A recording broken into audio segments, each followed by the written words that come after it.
This episode is brought to you by Indeed. Stop waiting around for the perfect candidate. Instead, use Indeed sponsored jobs to find the right people with the right skills fast. It's a simple way to make sure your listing is the first candidates see. According to Indeed data, sponsored jobs have 4 times more applicants than non-sponsored jobs. So go build your dream team today with Indeed. Get a $75 sponsored job credit at Indeed.com/podcast. Terms and conditions apply.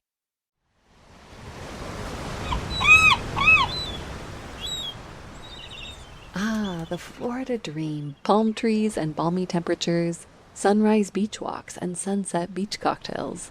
This fantasy version of Florida feels pretty baked into our collective American subconscious. We're selling a dream. You're going to be out tanning by the pool. You're going to have a really nice drink in your hands. You're looking fabulous and bronzed. There's nothing but other beautiful people walking around. But it's actually the very intentional result of a few visionary, if problematic, transportation tycoons who built a series of very architecturally diverse hotels that embody the ultimate vacation fantasy. You look at buildings like this and you think, oh, south of France. I think the Italian coastline. I think California. And part of that is because these styles were born organically in warm places hundreds of years ago. And so when you transplant them to new warm places, they just tend to work. That's Jonathan Lammers, an architectural historian based in Tallahassee. And he's describing 3 historic Florida hotels that recently caught our attention here at Afar. The Shelburne in Miami Beach, the Veneta in Palm Beach, and Pier 66 in Fort Lauderdale. All recently renovated and either reopened or soon to reopen, and each one is a time capsule of a different era of American optimism. No matter what people claim, nobody's really building new stuff that's as cool as the old stuff. Yeah. In my opinion. It's just got a vibe. These hotels aren't just places to stay. They're monuments to how Florida became America's playground, not just for tourists, but for architects who could let their wildest dreams take shape under the endless sunshine. I'm Aislinn Green, and this is Unpacked America 250, where we celebrate the traditions, stories, and innovations that make America, America.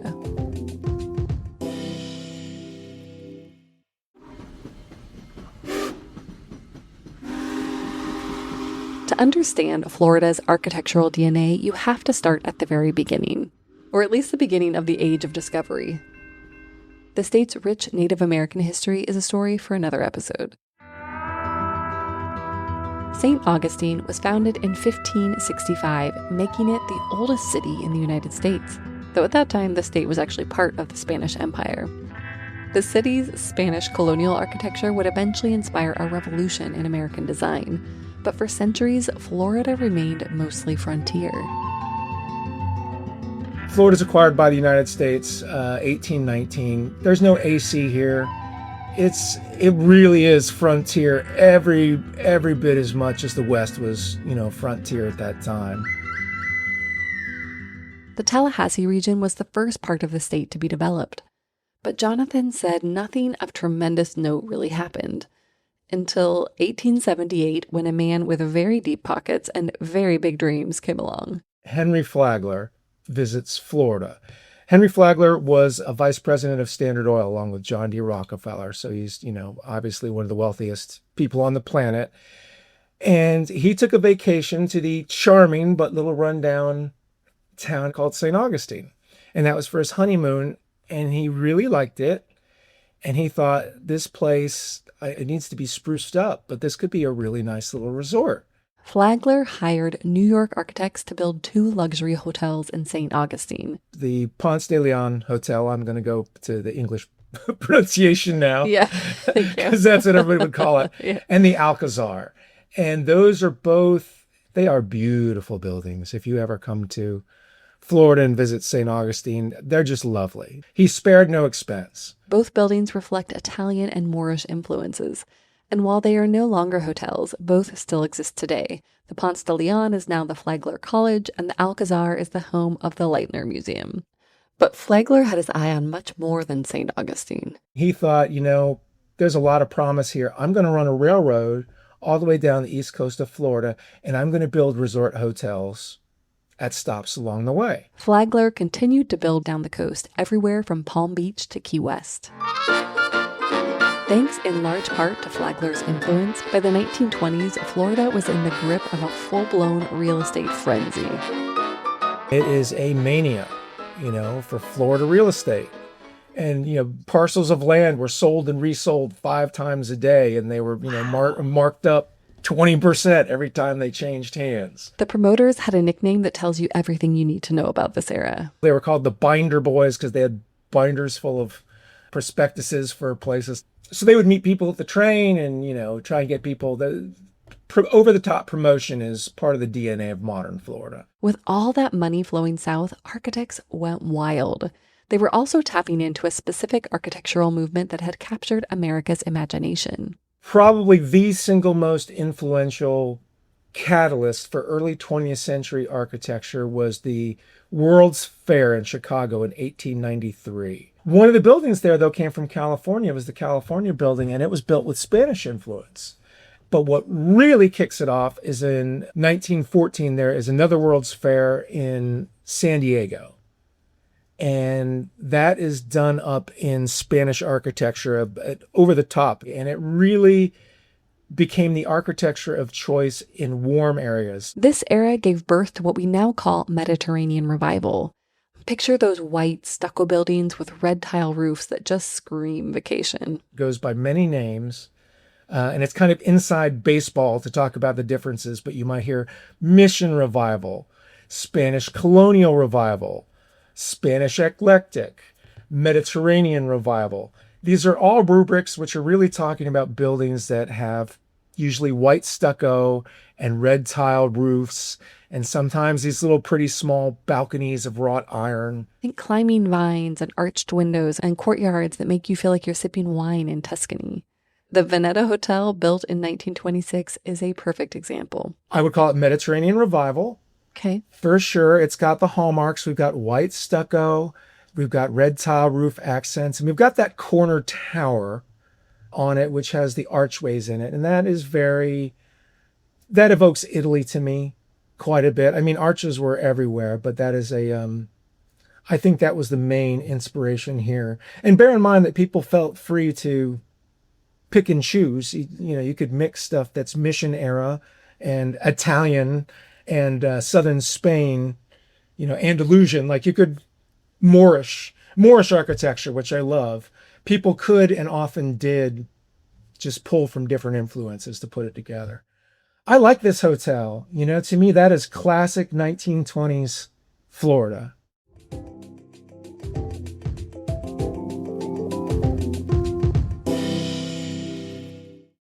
This episode is brought to you by FX's The Beauty Official Podcast. Join host Evan Ross Katz on the official podcast for FX's hottest new series, The Beauty, taking you behind the scenes with its amazing stars as they discuss the show's most jaw-dropping moments. Featuring Evan Peters, Anthony Ramos, Jeremy Pope, Ashton Kutcher, Rebecca Hall, Bella Hadid, Meghan Trainor, Isabella Rossellini, Jessica Alexander, and Ari Grainer. Search FX's The Beauty wherever you listen to podcasts. Kaylee Cuoco and Sam Claflin star in the MGM Plus original series, Vanished. When the man Alice loves disappears on a train to the south of France, every romantic memory becomes evidence. Every intimate detail, a potential threat. She thought she knew everything about him, but she may not even know his real name. 4-part thriller Vanished premieres February 1st on MGM Plus. Finding the truth is a dangerous affair.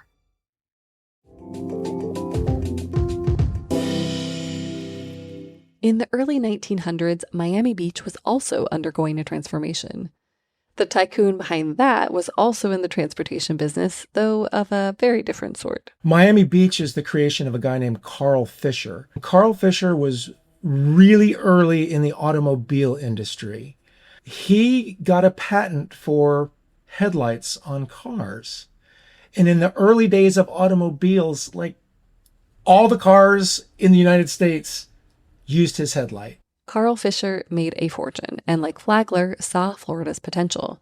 But Fisher's vision was even more audacious. He starts dredging Biscayne Bay, and he dumps all that land there to make Miami Beach. Fisher took what were essentially mudflats and mangrove swamps and transformed them into a playground for the wealthy. And of course, a playground like that needs the beach equivalent of a castle. One of the other things he does naturally is he starts building fabulous hotels, a couple great ones, to attract people. So they come there and see it and want to come back. And of course, you want to design buildings in the, whatever the attractive style is of the day. And it kind of builds on itself. From 1917 through 1925, when Fisher built his 4 Miami Beach hotels, the style of the day was Art Deco, which would continue to define Miami Beach for the next century. And so that Art Deco style, that very flamboyant Art Deco style that really is, there's nowhere else like it in the United States, like those buildings in Miami Beach. But like all manias, the Florida land boom couldn't last forever. In 1926, things in the South began to go south.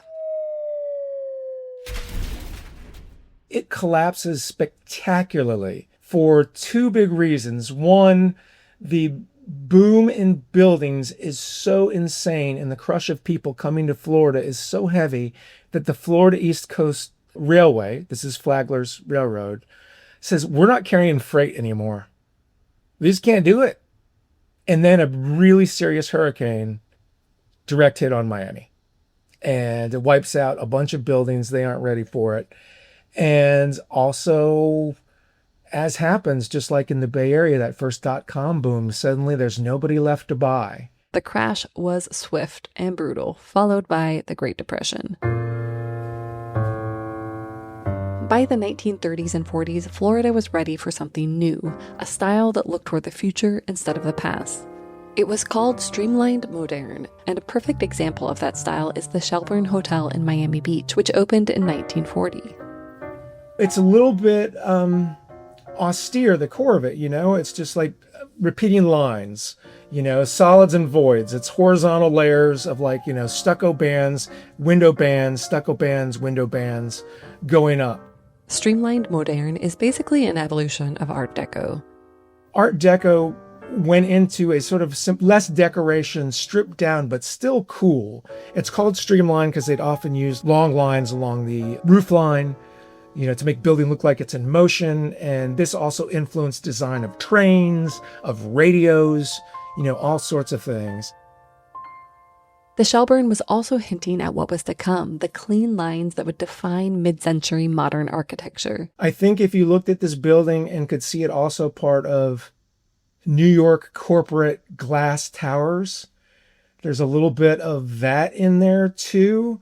It's definitely getting into mid-century modern. I think it's a little bit ahead of its time. I'm actually pretty impressed with it for 1940 because it's really anticipating a lot of what's going to happen in the 50s and 60s. After World War II, everything changed for Florida. The private automobile is now absolutely, everybody loves to drive, and we've got air conditioning. And a lot of people had trained in the military in Florida. During World War II, there were a lot of bases here, and people came by and said, yeah, I like this. That winter down there in Fort Lauderdale where I did my pilot training, that's pretty nice. Yeah. Yeah. I don't have to shovel snow. The result was unprecedented growth. And so that really kicked off, and 1,000 people a day every day since, 1950. It's never slowed down. And with that boom came a new kind of architecture, one that embraced the atomic age and the space race. Enter Pier 66 in Fort Lauderdale, built in 1965. This is a subset of mid-century modern, and they call it Googie architecture. It's sort of like Google, but Googie. It's definitely rooted in modern architecture, mid-century modern architecture. Yeah. But it's also a little bit oddball. Mm-hmm. I kind of love it. If the Mediterranean Revival hotels were selling old world romance, Pier 66 was selling the future. Yeah, it's got all these balconies that are set at a 45-degree angle. They look like, the ends of prisms sticking out. Yeah. And then absolutely, that is a UFO landing on the top of this building. And that's straight up atomic era stuff. That UFO is actually a rotating bar with 360-degree views, because if you're gonna build a space-age hotel, why not give your guests a martini with a view of the cosmos? I mean, really, this is a building that is designed to catch eyes. And I wouldn't say it's necessarily the most cohesive thing. Yeah. But I love it because they just went for it. Why the heck not, right? Today, these architectural time capsules represent more than just hotel restorations. They're acts of cultural preservation.